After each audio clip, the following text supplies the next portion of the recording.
Today we are interviewing Frank V. Liu, who is Professor of Law and Director of the Center for Legal Information at Duquesne University's Law School. He is also the Director of the Allegheny County Law Library in Pittsburgh and honorary professor at two of the most prestigious universities in China.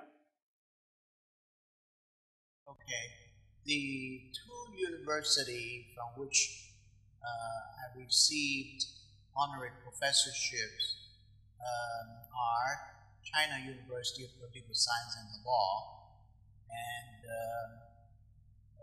the Beijing Jiao Tong University School of Law. Yeah, it used to be called Northern Jiao Tong University. Those two universities are top universities in China. Frank, I believe those watching or reading this interview would like to know a little bit about you personally. For example, could you begin by telling us about where you were raised and about your family and life, both when you were young and today?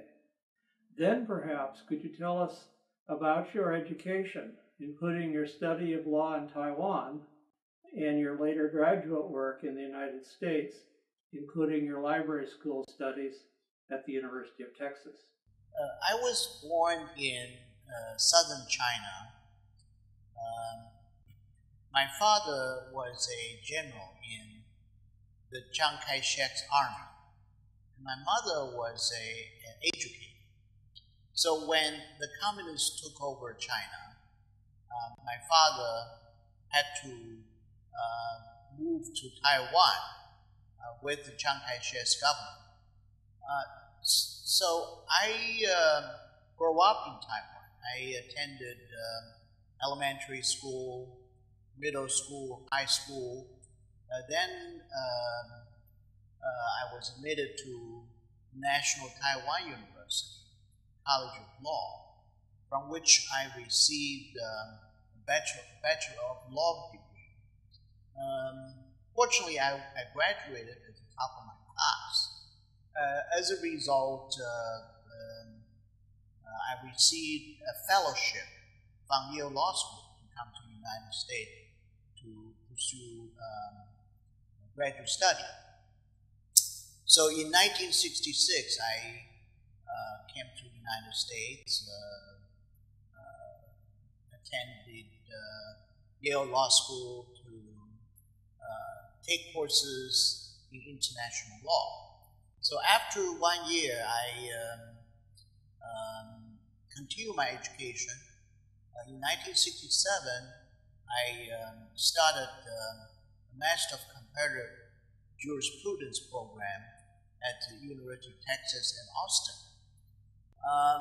Around the same time, almost around the same time, I knew that there was a shortage of librarians in the United States. So I enrolled in the UT School of Library Science.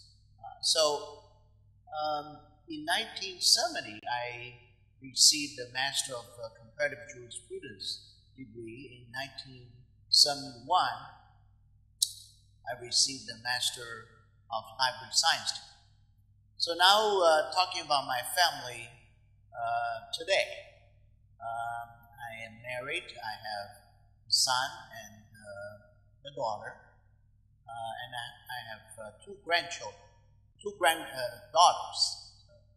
So that's my family and my education. Frank, while you were at the University of Texas, you worked as a librarian under one of law librarians' great mentors, Professor Roy Mirsky. Could you expand a bit about your experiences there, and especially any thoughts you might have about Professor Mirsky and the role he may have played in acquainting you with the profession and in your development as a law librarian? Yes, I knew Professor Mirsky when I was a student, a graduate student pursuing my master's degree.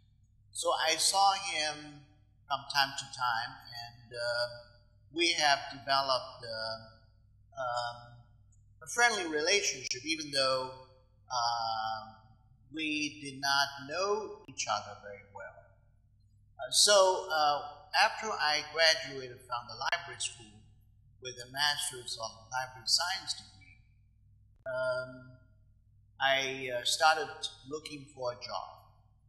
And I received, so of course I talked with Professor Mirsky. In the meantime, I received a job offer from North Texas State University Library as the head of the cataloging project. And the professor, it's a librarian, full professional librarian's job. But Professor Mirsky also offered me a job, what he called professional intern.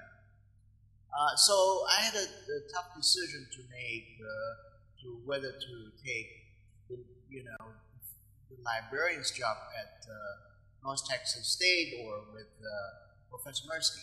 So I finally decided to work with Professor Mirsky because by then I already knew that Professor Mirsky really is a top-notch leader in the law library profession. And he had, I've heard his reputation of being a tough manager. And of course, if I went to work with him, I would be able to use both my legal background as well as my library science background. So I took his job, I took his offer, which and in those days the salary was significantly lower. And I think it was about $2,000 lower in those days. That was a significant number. But anyway, I thought I was young. I should learn from a master. Now, Professor Mirsky is a very tough manager. So you work with, he himself worked very hard. He stayed on top of things. So he pushed his staff very hard. So, but he, so that was actually good for me because I had not known any, how to work in an American office, operation, in a library. So his training for me was excellent. He started me in different departments. So he had me working in acquisitions, government documents, and I ended up in the user services, which turned out to be my strength, and I really enjoyed my work there. He, aside from the day-to-day professional work, Professor Mirsky really took a personal interest in me. So he had, talked with me, and he encouraged me. He gave me the impression that he believed in me, and he thought, one day I would become a very good director of academic law library, and he encouraged me to pursue that route. A few years later, of course, in the meantime, he had promoted me from the ranks, and eventually I became the assistant law librarian. I became his immediate administrative assistant. By this time, as he had done for other of his young staff members, he started sending my names around the country to fill for positions, assistant director position, associate director position. So as a result, I was appointed by Professor Jane Hammond to become the assistant director of Villanova Law School Library. So, in addition to the professional development, Professor Mirsky also introduced me to his friends, such as Morris Cohen, Phil Cohen, William Hine, and Marion Boner, who was also a prominent leader in our profession, was the associate librarian in the associate director at UT Austin Parkland Law Library. So I got to know her very well as well. So these leaders of law library profession actually had significant impact for my subsequent development in my career. For example, I had become the director of the Duquesne Law Library in 1980. And the person who recommended me for this position was Morris Cohen. So I think by working with Professor Mirsky, I was in touch with the best leader in our profession. So I am deeply indebted to Professor Mirsky. I could honestly say, without his training, without his support, without his guidance, I would not be here today. Now, after I left the Tarleton Law Library, which is the name of UT Law School Library, I've maintained very close contact with Roy. And we really had become very good friends. So I was saddened a few years ago he passed away, and I went back to UT Austin to attend a memorial service. Now, in 1999, there was an issue of Law Library Journal, in which there was a collection of essays written by librarians titled Meeting My Mentor. And I was invited to write a piece about my mentor. And I wrote, Roy Mirsky shall always be my mentor, so which was published in the Law Library Journal. Roy certainly was, to put it bluntly, a very prominent and rightly esteemed colleague and somebody with a long reputation of identifying talent and developing it. It sounds like you followed the exact career track that Roy suggested and with his assistance. You also mentioned that you had the experience of working with Marion Boner, who was the associate law librarian and worked in reference in Mirsky's library, and who later became the founding director of the Texas State Law Library. Then you mentioned Jane Hammond. Were there any others who helped you launch your career? Well, okay. I think Jane Hammond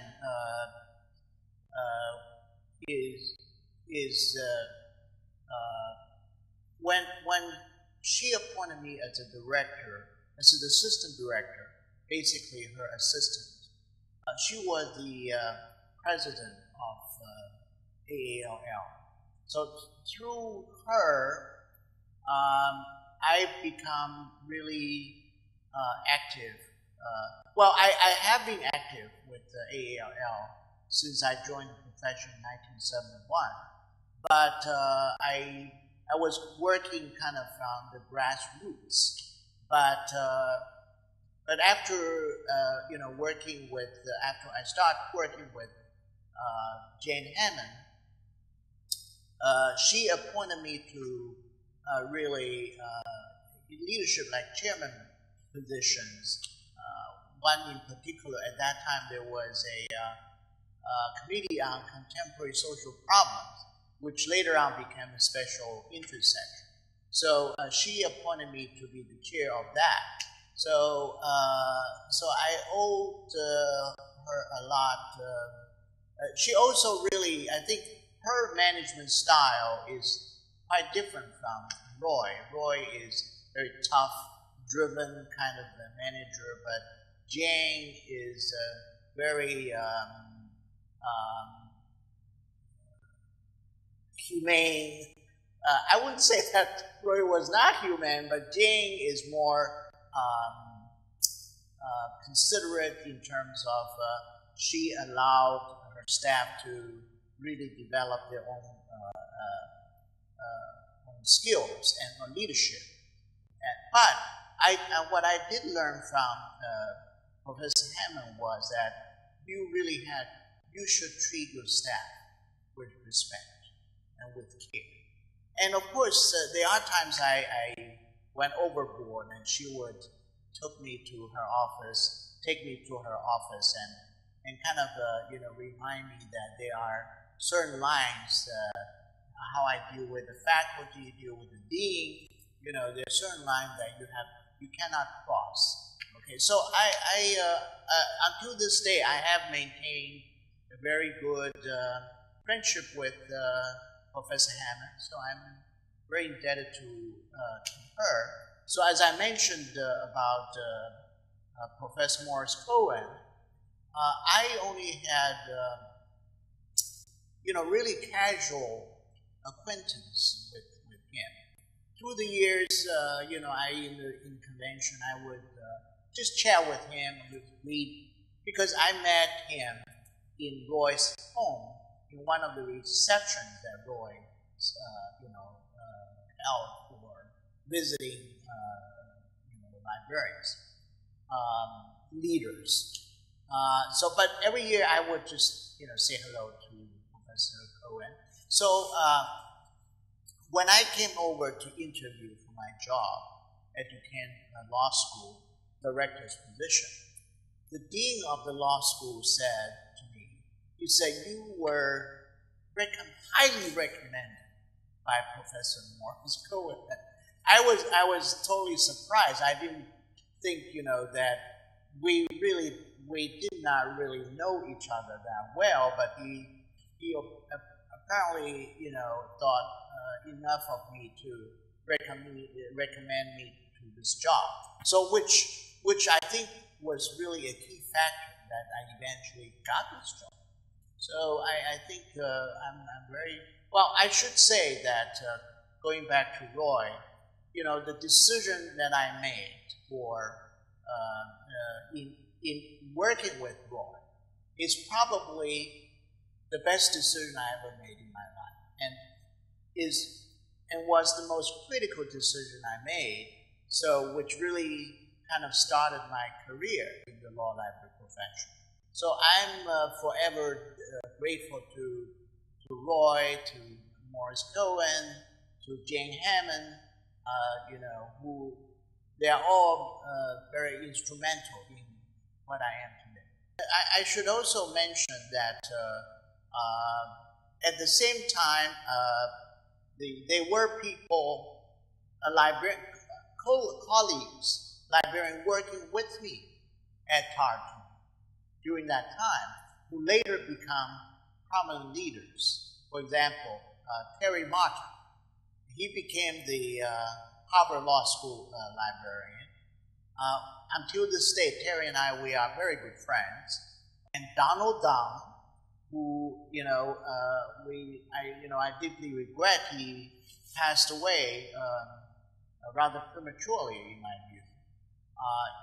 He became a prominent leader in the ABA accreditation process, an expert, and I got to know Bob Berry, Lance Dixon, just a long list of dignitaries of the law library profession. Yeah, and Lance Dixon, who became the director of Stanford Law School. And there are other, my contemporaries, even though I'm much older. For example, Jenny Parrish, she is the director of Hastings Law School. And Joan Holland when we talked about, because apparently Roy played a role in her getting into the law library profession, so the list goes on and on.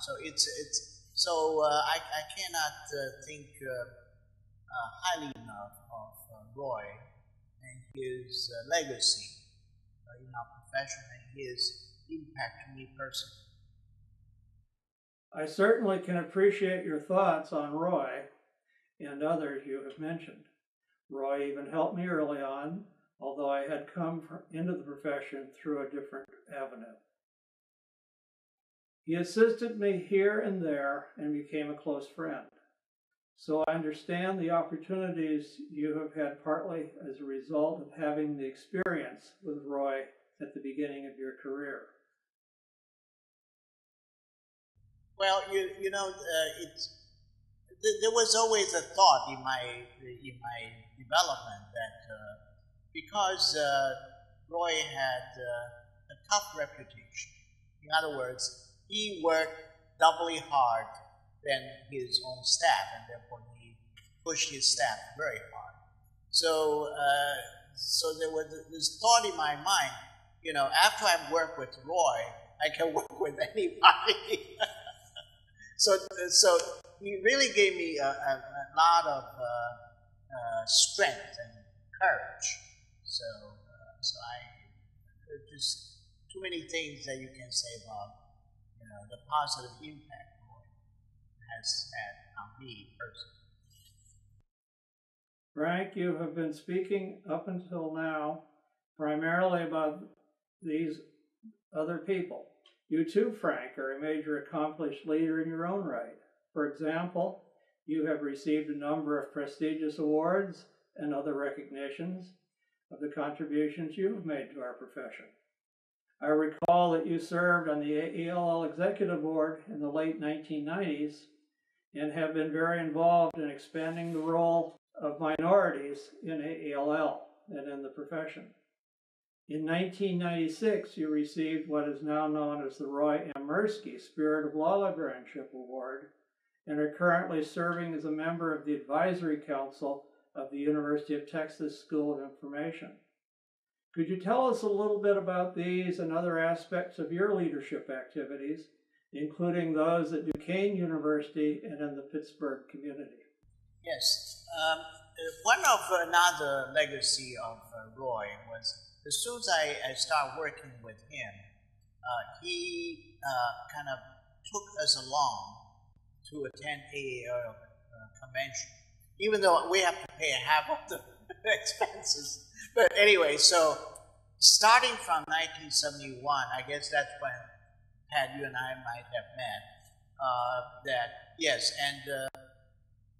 I've been going to AAL annual meeting every year, almost every year. There were, one or two maybe, that didn't make it. AALL to me is one of the best professional organizations one can become a member of. So as soon as I attended AAL annual meeting, I began to get involved in the committee work. So I serve on numerous committees. There are several committees that I feel my experience was, I feel good about.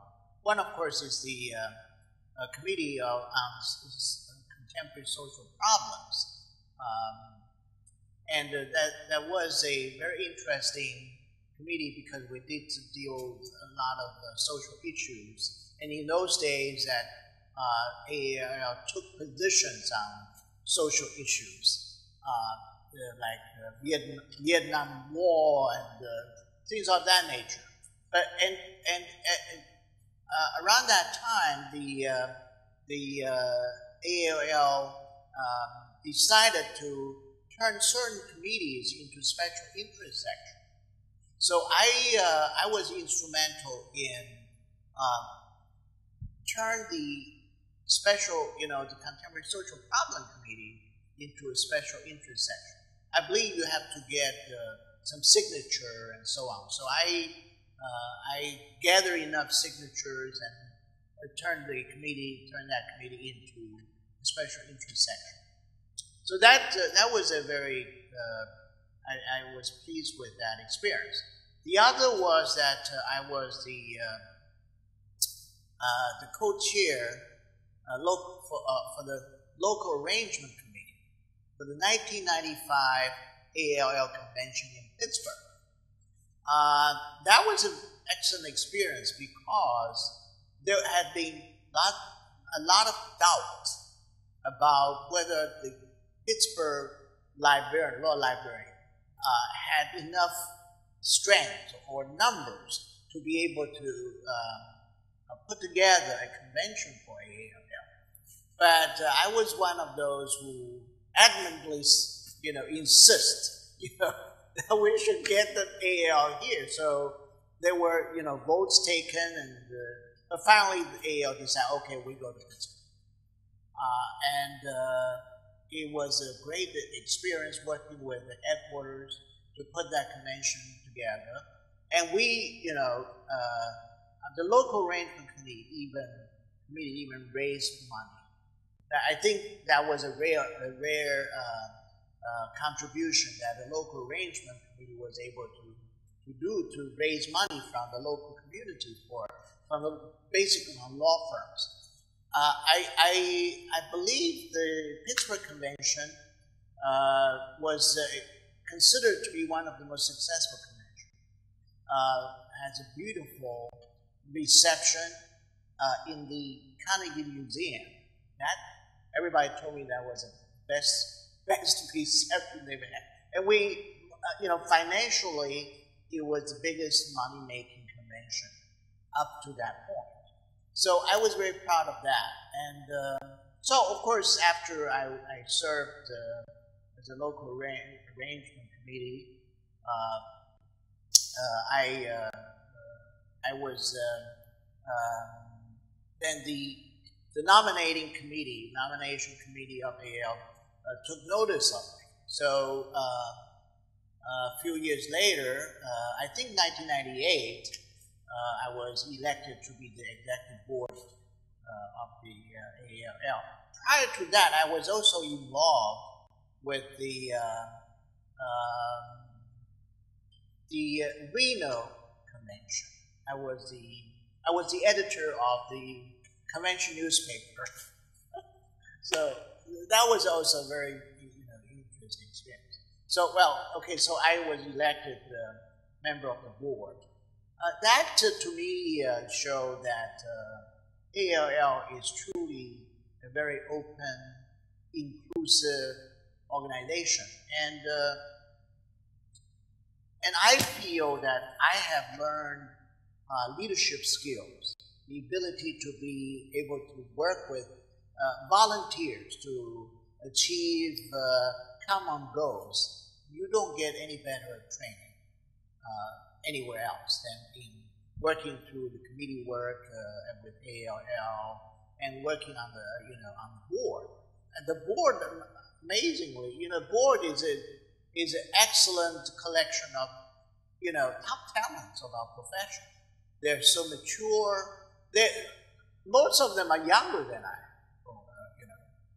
but I find they're much more mature and more professional than myself. So I learn from them as well. And of course, that I was the second Asian American being elected to the executive board. I think the first one was Mr. Paul Fu. Unfortunately, Mr. Paul Fu passed away recently. He was the secretary who was elected. So I'm the second Asian. So that showed, follow after myself, there were Cosette Sung being also a member. Then David Mao. David Mao is a really emerging leader of our profession. He's now the Law Librarian of Congress. Okay, so I think now as far as diversity, I was one of the founding members of the Asian American Law Librarian Caucus. So from that caucus, we have, for example, David Mao was active in there, another gentleman, Bob Hu. Bob Hu is now a emerging leader of our profession. There are other Asian American law, such as Wei Law and Zhong Liu, and all these prominent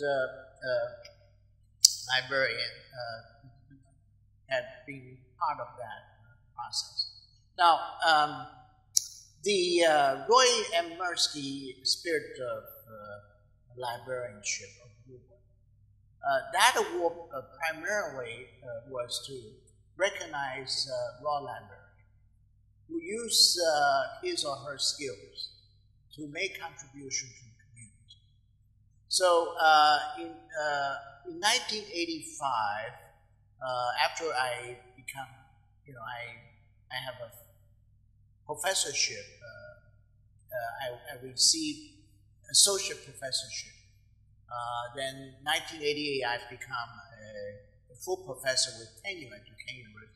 I began to, spend my time for the community. So one of the first community organization I worked was the community called the Organization of Chinese Americans, which is one of the largest civil rights organization, Asian American civil rights organization in the United States.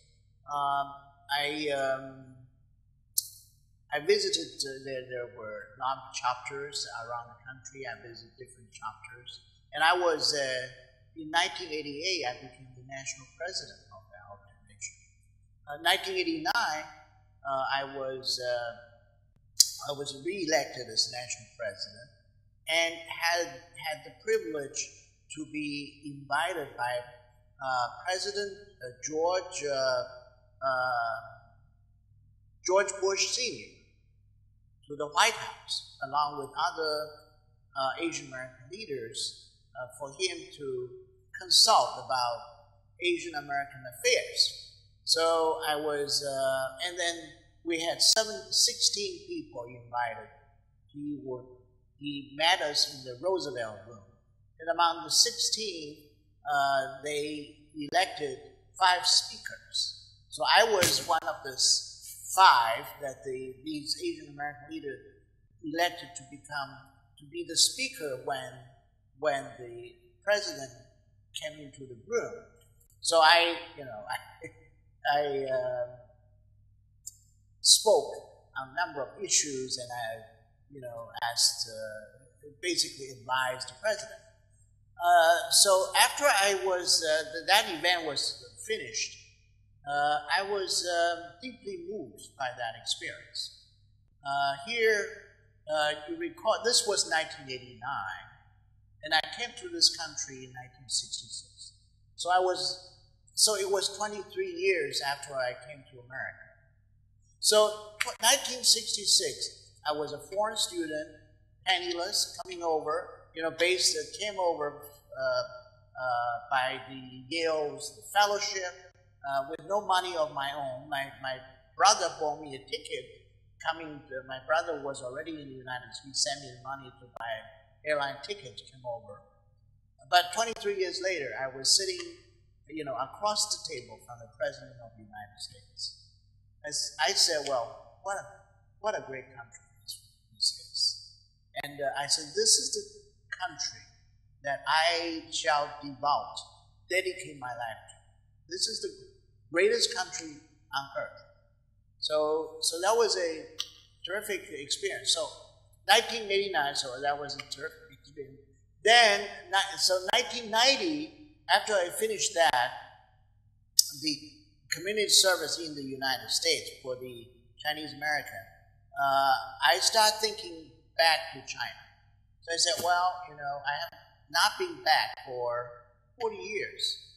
So I decided to go back to visit. So in 1990, I went back to visit, and I started the faculty exchange program between China University of Political Science and the Law and Duquesne. So through that program, up to in the past, still going on right now, 21 years, we've had over 90 of their faculty visiting UK. And in 1995, I also founded a summer study of Chinese law program in Beijing, which was the first one, the longest running Chinese summer program for American law students and international students, English-speaking international students. So now it's been in 17th year, and we've over 700 students from 191 law schools around the world attended this program. Now, most recently, a group of our law librarians have started a new, one could say, a new movement. These colleagues of mine, including Janice Johnston, John Holland, Bob Hu, John Liu, Sergio Stone, Wei Law, and Kara Phillips. I think that was it. So we had David Mao. So we formed a group called the Chinese and American Forum on Legal Information and Law Libraries.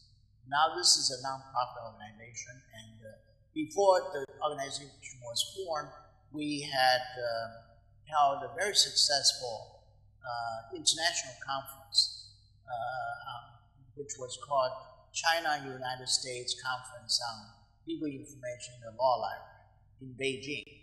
So there were about 60 of American law librarians attending that conference, about 100 Chinese law librarians attending that conference. So after we returned from that, after that was successful, we came back to the United States. We formed a 501c3 organization. Now it's called Chinese and American Forum on Legal Information Law Library, abbreviation CAFL, C-A-F-L-L. We are now planning the third conference in Shanghai in 2013. So those are the kind of the activities I've been involved in, and I must say that the law librarian colleagues that with whom I have the honor to work with, they're absolutely the best people. I mean, they are brilliant, creative, with highest integrity, and just excellent professional know-how. So it's been a blessing that I've been in this profession.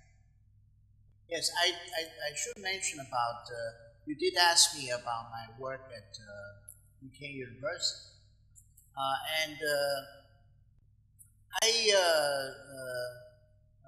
I've been very much involved with the law school, aside from being the director of the law library. And I should hasten to add that while I was a director, and I initiated a management agreement with Allegheny County government, and through that agreement, we took over the management of the Allegheny County Law Library.